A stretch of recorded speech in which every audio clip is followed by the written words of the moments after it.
We've spoken to Anthony, and obviously he's here and he's been very helpful. In front of the cameras, police and Miss Caddick's family presented a united front to find her. Everything's taken care of, you're not in trouble.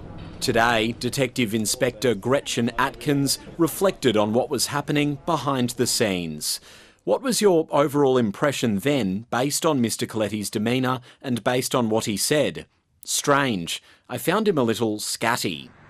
By the end of the week following her disappearance, Detective Inspector Atkins says police felt the possibility of homicide was largely off the table.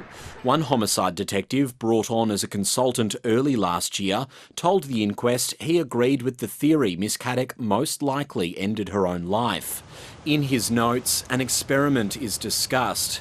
In it, dead pigs would have been fitted with tracking devices, some wearing running shoes, and thrown into the ocean to test shark behaviour and ocean currents. The detective told the inquest he didn't know if the experiments had been carried out. 10 days after Miss Caddick was reported missing, Detective Inspector Atkins also replaced the officer in charge of the investigation. The inquest heard she'd grown concerned that he'd narrowed his focus, that Miss Caddick had gone to ground. She was also surprised an ASIC affidavit used to obtain a warrant to raid Miss Caddick's home wasn't obtained by police until 3 months after.